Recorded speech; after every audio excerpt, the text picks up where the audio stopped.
Welcome back. We are your hosts with Narrow Squeak, and I'm Sheena, And I'm Crystal. and we're here to tell you some disturbing information. As always. Yeah. So we're gonna go with the theme still, the Cecil Hotel. But because this is my week to ramble on for a while, Crystal, I'm hoping you have some updates for us. I sure do. I have a couple good Yay. ones. Oh, perfect. So random fact of the night, because I looked something up tonight just to see. Toronto has had its first homicide of the year. It happened on the 11th of January. The reason this is relevant at all, or even remotely interesting, other than the fact that we talk about murder every week, is that it is actually the latest ever recorded into the year. I was gonna say, like, it's just happened now. Yeah, Yeah. By the time this episode airs, it's actually going to be quite a while ago. But while we're talking about it, it was relatively recent, which means, January 11th was the latest into the year that it was ever recorded. It was sad. It was a 25-year-old man had been stabbed to death, so it was bad. And from what I can read, they haven't actually found who did it yet, but that was that. Okay. Just an interesting fact. Another thing I did this week, so I didn't listen to any podcasts. I didn't do any like true crime stuff this week. Instead, I decided I was going to take a break and I was going to just listen to something fun and frivolous. And so I ended up reading a suspenseful novel because, that's super fun. But what I ended up doing was on Hoopla. If you haven't listened to our previous episodes, please go find Hoopla. It will link you to audiobooks in your local library. So I listened to the book called The Perfect Wife by Blake Pierce. And it was so good. It's like, it's this woman who marries this gorgeous man and they move into Orange County, and they're about to have this picture perfect life and that like country clubs and all that stuff, but something about the neighborhood just kind of sets her off. Like there's something that she can't quite figure out that throws her off. But she's also, at the same time, she's going to become like a criminal psychologist, and she's working on her master's, and she gets herself in to interview the biggest serial killer in the area in history. So the way that the two kind of dovetail together, it's really, really, really good. And I am excited because it is the first of a series. I didn't know that when I read it. I thought it was a standalone, but it's not. It is the first of a series, and there's like 13 other books. So I'm super excited. Oh, wow. That's exciting. So you Yes. taking a week off true crime meant you reading a book about someone interviewing serial killers. Yes, me taking a week off of true crime meant that I listened to a story about fake crime. I like it. I like it.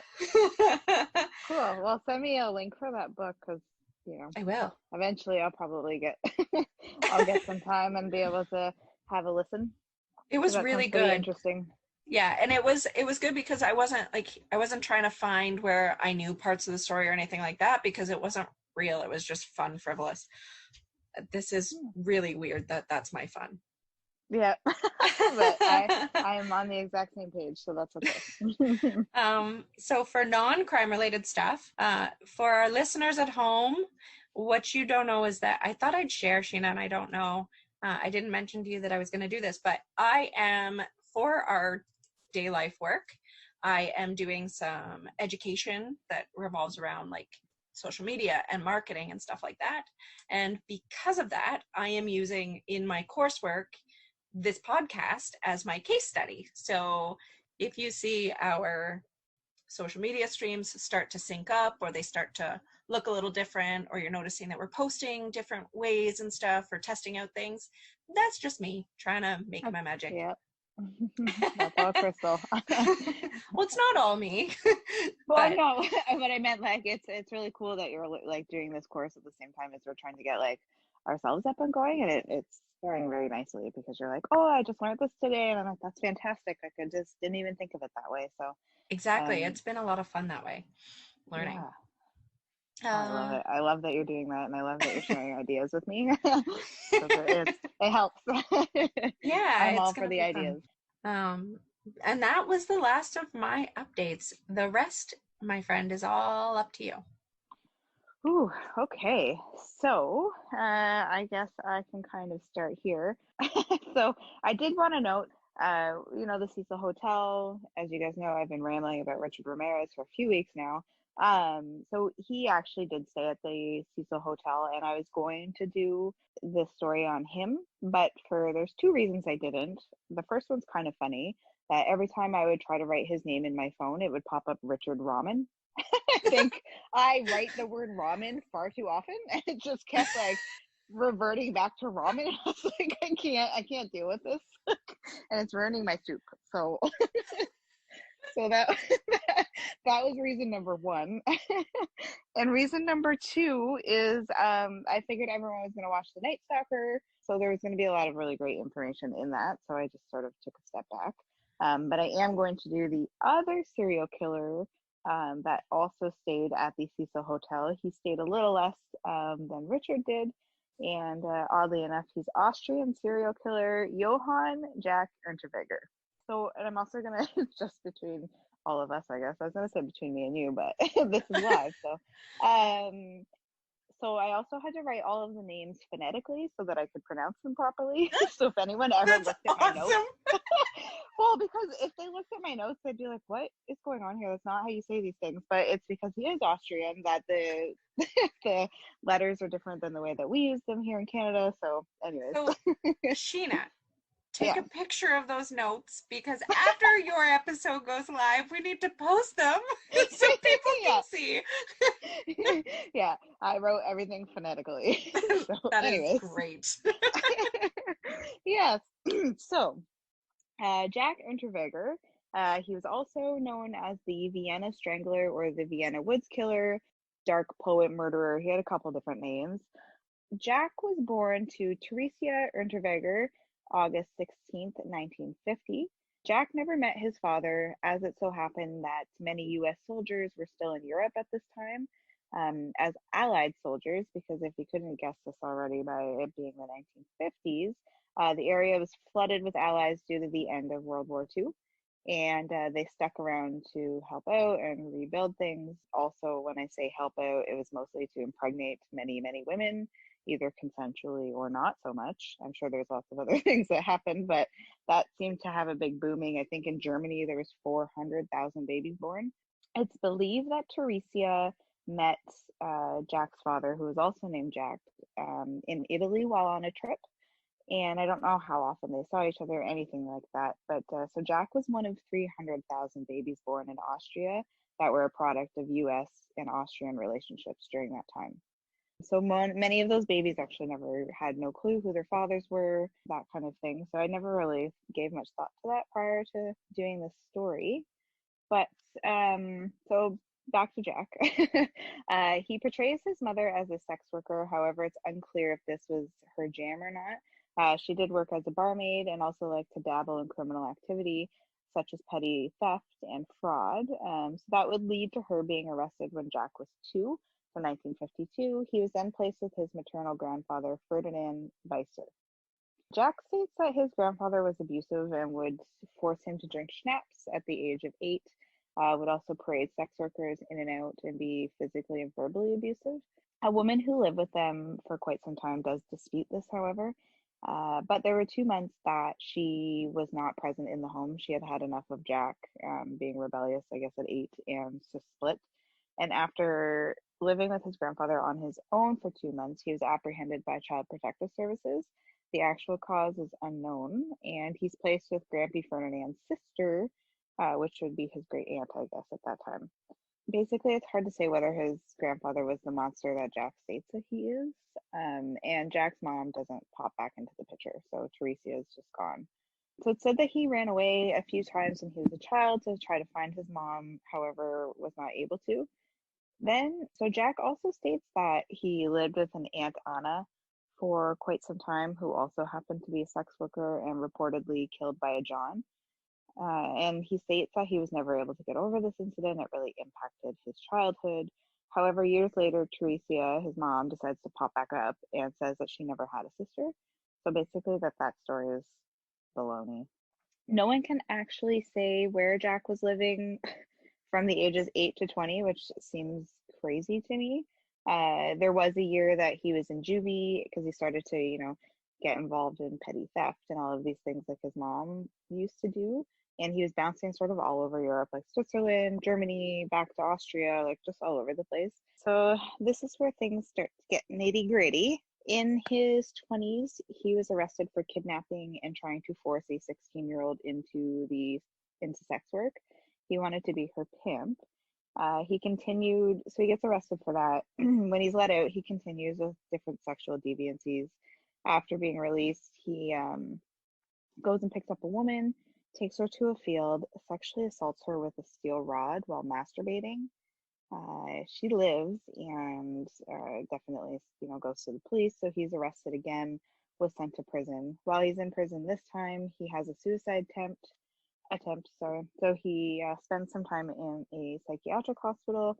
However, he's released again fairly quickly, and that's a pretty brutal crime, obviously. So this seemed to be a disturbing pattern with him. Like he was being arrested for, like, the nature of his crimes alone are terrifying and disgusting, and he kept being released, pretty quickly, and charges not really sticking, this kind of thing. So it seems like he was getting away with a lot. He bounces around towns in Austria and a town in Switzerland, which I believe was just over the border, but geography isn't necessarily my thing. At this time, a woman named Maurizia goes missing March 31st, 1973. She turns up the next day naked from the waist down and had been bound and gagged. Her ankles tied with her own pantyhose, and and she was just naked in the lake. It's believed that this was actually his first victim. However, they weren't able to tie it to him. At this time, Detective Chenier, I forgot his first name, Detective Chenier tries his best to solve this case, but it takes a while to do so. Anyways, all the while, he's going through Germany and Austria, and all of these women just keep filing sexual assault charges against him. And again, nothing's really coming of it. So in December of 1974, Jack starts dating this girl named Barbara. They're over in Germany. They're hanging out. They're going for a drive. While they're driving around, Barbara sees her school friend named Margaret Schaefer, and so she's walking around, and they pull up, and Jack kind of hints, I guess, to Barbara that he wants to rob Margaret because they were looking for money, and Barbara seems cool with this. So they pull up and they're chatting with Margaret. She gets comfortable and she gets in the car with them. They drive for a little bit. They say that they're going to go to a bar, and then Jack starts attacking Margaret, asking her for money. They stop at her parents' house. They steal some more money from there, and then they drive out to the woods. At this time, he forces her to get naked and punches her. He grabs Margaret, and then again with the damn steel rod. He asks Barbara if she wants to come. She declines and sits in the car. He drags Margaret through the woods, beats her senseless, and strangles her with her own bra. She's found a few weeks later. So that was in December of 1974. In January, so in 1975, he and Barbara are now hanging out with the 16-year-old girl. And while they're hanging out, they're like, oh, you know what? We could pretend that we've kidnapped her. I think it was pretend kidnap. I don't think they actually kidnapped her, but I'm a little unclear on that. But they're like, oh, we could get some ransom money. So they say that she's been kidnapped. Her parents put up the ransom money, but the police intercept this. And when they do, they realize that Barbara had ties to Margaret. So Jack is arrested for the murder of Margaret Schaefer, and Barbara spills all the tea, and he's convicted on this. So in 1976, he's given a life sentence for Margaret's murder. While he's incarcerated, he actually does start to work on himself a bit. However, not in the way that we would hope, like trying not to murder women, etc. But he does, when he goes in, he's fairly illiterate, so isn't reading and writing much. But he does become very educated and discovers that he's just as sly and talented with his written word as he is verbally. So while he's in there, he starts writing children's books, which is very sweet. Fun. I made myself a little note here too. Fun fact, I don't know if you know this, but Ed Kemper used to do audiobooks way back in the day and a lot of them were children's books. But I I thought, I did know that. oh yeah.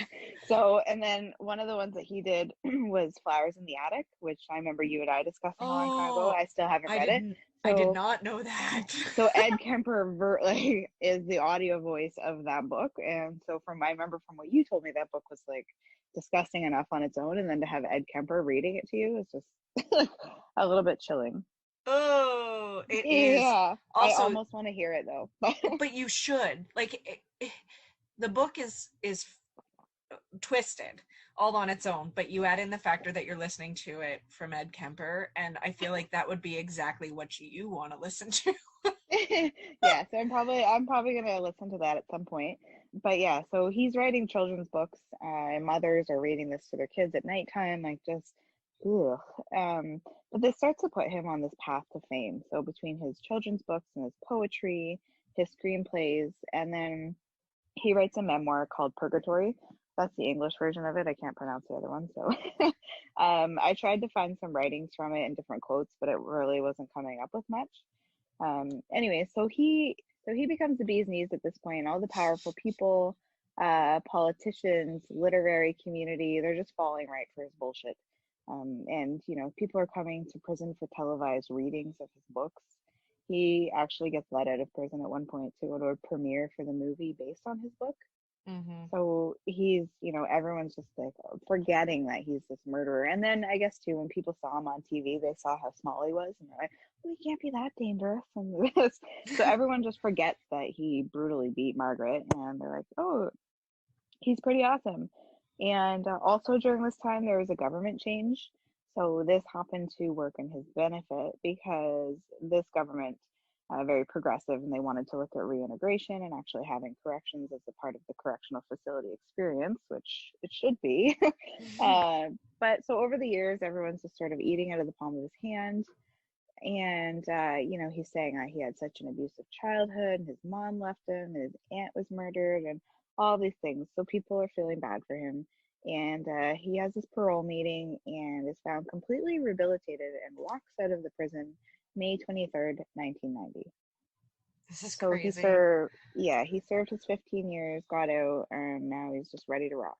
He gets out and he gets a job as a reporter, and his focus is on prison rehabilitation and sex work in Europe.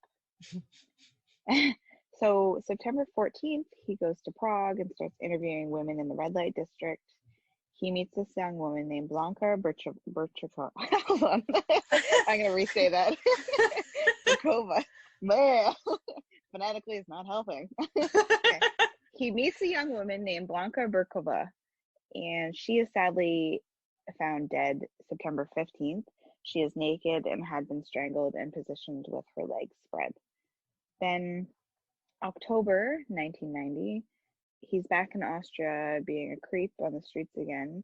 He meets 39-year-old Brunhilde Masser, and she's not found right away. I'll come back to her. But so she goes missing.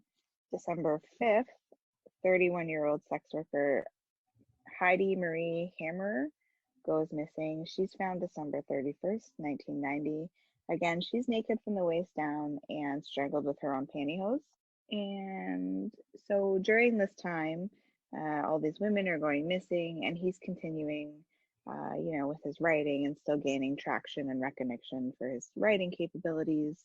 Then we get to March 7th, 1991. So something I should point out, that he was literally out of prison for 4 months before these disappearances started happening, which is not very long at all. No. So March 7th, our boy Jack decides he's ready to pounce again, and Elfriede Schrampf, she disappears. So between April and May, he kills 4 more women. He begins his spree by killing 33-year-old Sylvia Zagler on April 8th, and then April 16th, he kills Sabina Moitzi. She isn't found until May 20th. Both of them, again, strangled by their own pantyhose, left half naked. Then on April 28th, 33-year-old Regina Preem is murdered. And then May 7th, 1991, 25-year-old Karina Roglu She disappears as well, and she isn't found until May 23rd. She is strangled by her own underwear again. So all of these sex workers are just disappearing. They all have very like all the same similarities: naked from the waist down, like strangled with their own underwear. So Jack, then he decides he's going to start interviewing again in the red light district. So he's there and he's discussing the murders that he was committing, but he's discussing it with the sex workers and the pimps, and actually is chatting with the police about this. So this is how ballsy he is. He's interviewing the police, trying to get some information. So Jack is actually able to get a lot of information from the police because he uses his story about his aunt being a sex worker. So the police are like, okay, you know, like we're actually going to chat with him. So subsequently, he gets the whole inside scoop of like any investigations, any leads, anything like that. So the detective that found Maurizia, his first kill, has this wrenching gut feeling that Jack is responsible for all of these things. And Chenier notifies Austrian police. He's like, you know, you got to stop talking to him. Like, I really believe that this is the guy. And none of the police officers are seeing this because they see him as this like gentle, well-spoken soul. So they're like, I don't know. So yeah, Austria didn't have the capacity because they didn't really have a serial killer prior to this. So at that time, Jack he decides that he wants to do a story in LA on the sex workers in LA.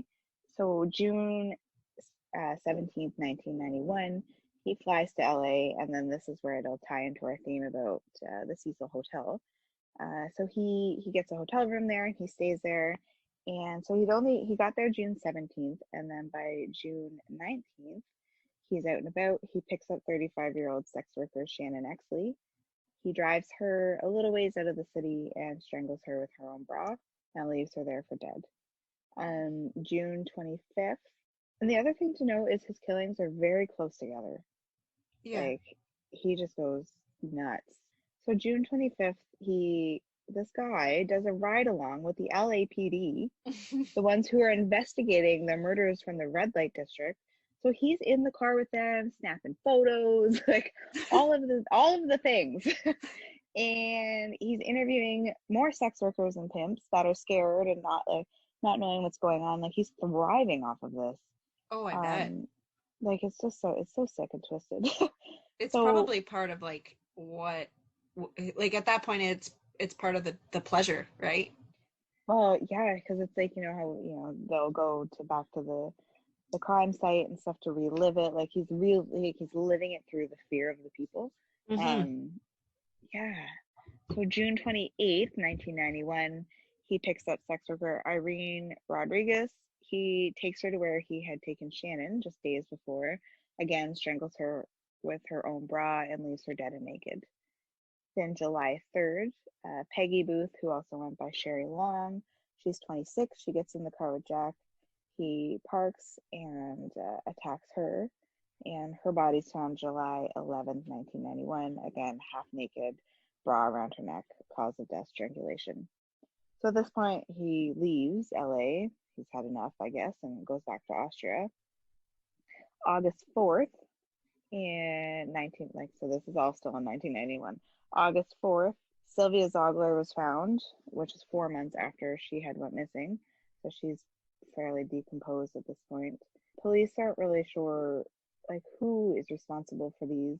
Someone does a news article and pretty much blatantly says that it's Jack.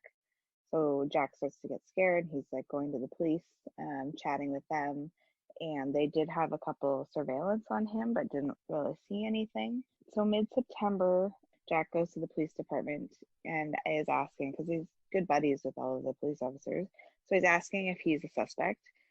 He did this twice, and the second time the police officer said, well, you are a suspect, but you're one of 100, so we just need to get like your alibis and stuff. We're not really concerned that it's you. So like, why are we giving this man more information still?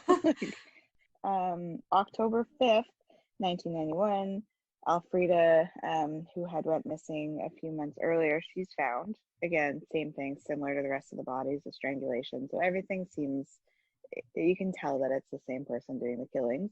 But Jack's just, continuing his reporting and interviewing sex workers, same thing he's been doing. By mid-November 1991, he meets a young girl named Bianca Morak. He just sweeps in there. She's 18. He's in his 40s, I believe. And they're chatting for a bit. And after a few weeks of meeting up, he moves her into his house. He becomes very controlling over her. And by the December, because Jack had this very lavish lifestyle and wanted to be able to keep up with it, but wasn't making enough money. So he tries to get Bianca into the sex trade and says that he wants to take her to this escorting agency. She gets there and realizes that escorting is just another word for sex work. And she's very, very mad at him for this, storms off. He apologizes, says that he'll never do this again. Just the way you said that. She's very mad at him for this. Well, she is. She must have been. I wasn't there, but seems like that wasn't her cake. Like she's like, you know what? Sex work isn't really my thing. But yeah, part of his apology is proposing. So they decide to get engaged.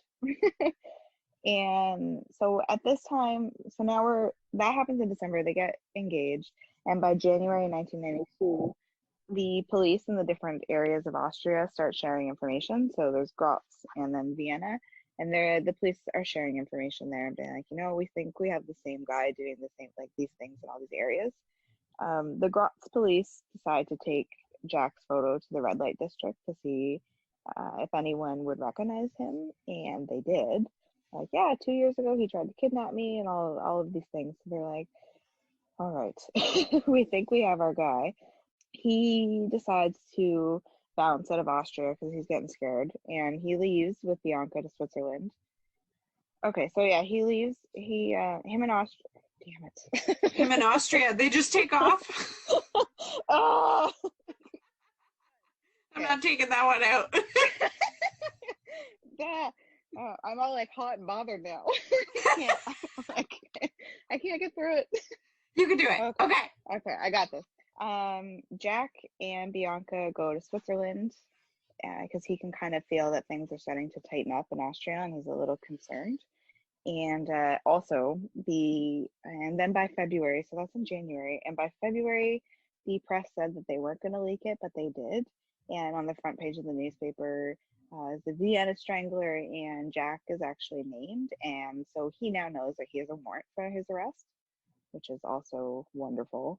Like, we really just need to tell this guy that even more information. So he's in Switzerland, but the police officers now have like a warrant to go into his apartment. So they go into his apartment in Austria and they find lots of clues. One of the women, I believe it was Heidi, had red fibers on her and they had nothing to really tie it to before. So they find a red scarf in his apartment and they see all these pictures of him with the LAPD. They find a box with like handcuffs in it, different things like this. So they contact the LAPD and they're like, hey, have you guys had any like murders that are kind of like this? And they're like, yeah, we have. So now they're working together and they're connecting all of the dots. And they run the fibers that were found on Heidi versus his scarf and they match. At this time, they're like, you know what, we got to bounce completely out of Europe.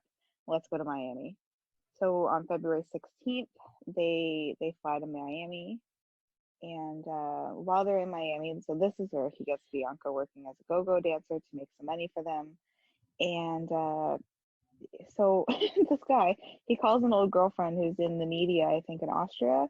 And she's like, oh, you know what? We're going to pay you for an interview while you're on the run. And this idiot goes, okay. Oh my God. Yeah. So they're there for a couple of weeks. February 27th, they said that they're going to send that money and then they'll do the interview. So there's money, kind of like a Western Union or something, I think there. Wasn't a Western Union, but he sends Bianca in to get the $10,000 that he was promised, and he's waiting outside. Jack does say that he started to notice that like things are a little weird outside. He kind of felt like the presence of individuals around him were suspicious. However, he really wanted the money.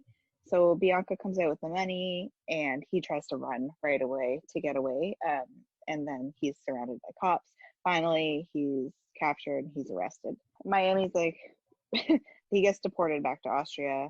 He is waiting 2 years before his trial. And then, so in April 1994, Jack's trial begins. And the LAPD is present, the FBI, Prague, Austria, they're all involved. And the unique thing with Austria is, I guess, they are actually able to prosecute him for crimes that didn't happen in their country. Mm-hmm. So they're ready to convict him on all of these. And June 28th, 1994, he's convicted of 9 murders. However, they do believe that he's responsible for 12. But a couple of the bodies are so far decomposed that they couldn't connect him to them. So June 28th, he's convicted and sentenced to multiple life sentences. And then the morning of June 29th, he is found hanging in the courtroom cell, and he's dead. He could not spend his life in prison, apparently, and committed suicide. I think one of the journalists said that he had committed his best murder yet, which is a little grim, but also true. So, and yeah, and he was the first known intercontinental killer, which is kind of interesting. That is interesting. Yeah, he's just bouncing all over the place. But so that's the story of Austrian serial killer Johann Jack Unterweger. And so while he was killing the women in LA, that's when he was staying at the Cecil Hotel. I don't know if he stayed there because of Richard Ramirez or just, I guess because it's close to Skid Row, probably. But yeah, and I was trying to watch some interviews with him and stuff, but of course I don't understand the language, so I wasn't getting much from it. But he is this sly little freaky guy. Like, I don't know. Yeah, the pictures of him, he is like, he looks like a normal guy, but just there's something off. Well, and then once he started getting this fame and stuff, like he starts dressing like very like all these like this white suit and red scarves and like all this very like, I don't know, weird looking outfits and like extra loud presence. But yeah, so it's hard to say like with his childhood and stuff what was true, what wasn't true, because it seems like he was trying to just get people to believe him. But the psychologist that was involved thought he was completely rehabilitated. Everyone thought he was just this perfect poster of what Austrian government is doing in their correctional facilities, and he was the polar opposite of that, because he lasted 4 months and was already murdering people. Well, so that was how I knew of him. I had watched something to do with like prison systems in other countries, and his story came up in them, so I ended up researching it, and he actually like made them look really bad because they had used him as this poster child for, look at what Austria's doing. They're able to rehabilitate their prisoners, and this guy was in for murder, and now he's doing this, and he's become this well-to-do author, and blah, blah, blah. And then this was happening all in the background, and he just really just shit in their faces. Honestly, and like he gets out and then all these women are being killed, and it's similar, like I just said, like, and all of his crimes beforehand, like, yeah, like those brutal crimes. And I'm just like, how is this guy just skating on by? No one, like, I don't understand. So yeah, they kind of missed the boat on that one, hopefully. just a little bit. Yeah. So anyways, that is the sad story of, well, sad for the victims. Yes. Of Jack Unterweger. There's a couple things on him though, but I find his story very fascinating too, because he did a good job at hiding it and kind of living in plain sight, because he was a convicted killer. So yeah, he could go out there and say, yeah, I killed somebody, and it was just accepted as the truth because he had already done his time and was released. Like it was crazy. Oh, I know, and everyone just forgot about it, and there he is, like, interviewing sex workers and this big high and mighty guy, and it's like, what is, like, how is everyone missing this? Like, no. I don't understand. Yeah, so it's absolutely crazy, the fact that he was never, like, no one kind of, it took a while for them to put it together, like, but yeah, he just slaying all those women. It's so sad. Anyways, that's the disturbing story of Jack. It was fun to research in a weird way, but yeah. Say his last name. Say his last name one more time. Unterweger. Johann Jack Unterweger. Before I heard his name said, I was, being silly in English and being like, Unterweger. That's why I'm like, I'm writing everything phonetically, so I don't do that. Yep. Oh, geez. Yeah. All right. That's all I got this week. Something I realized we forgot to say last week and the weeks before and forever before is, guys, if you are liking what you're hearing us say in these episodes, it does benefit us. Make sure to like, subscribe, review, share, all those fun things. Don't forget to do all those things because it matters. It makes a difference on how we fall in lists and who gets to see us. So definitely make sure to do all the things. Do all of the things. Sorry. I have, we might have a really, really cool opportunity to interview someone. I'm not going to give too much information. I told Crystal about this the other day, but it would be people that were like hands-on involved in a case that happened in Canada. So hopefully we can give that to you guys. And then I do have someone working on a community story for us still. So that was sort of what we wanted our podcast to be about, is just information or situations that people have been in or close encounters, that kind of thing. So hopefully we'll have one of those coming soon. Yay. Which is exciting. And guys, if you have one yourself, we want to hear it. We want to know about it. Yeah, give us the goods. If if some weirdo is in your backyard or anything like that, anything that you have that's creepy, true crime, or if you know someone that was involved in something, or if you in a different capacity were working on a case, anything that you have, we would love to hear. Yes. And one last thing before we go, I know we keep, it kind of sounds like we keep trying to finish it up and then we don't.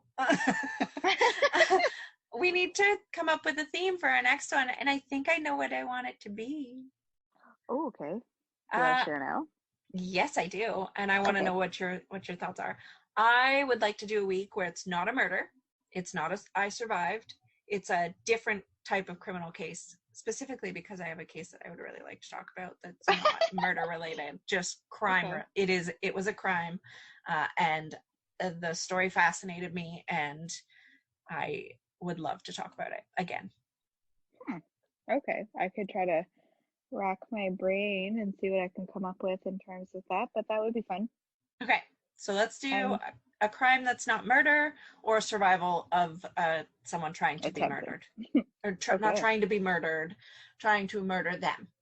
I hope people aren't out there trying to get murdered. Well, it has happened in Germany, or there's somewhere in Europe where actually someone volunteered to have someone murder them for the experience. So it's a short-lived experience. Oh God. Okay, we have to end this. We do. Okay, Sheena, don't die. I won't. Bye. Bye.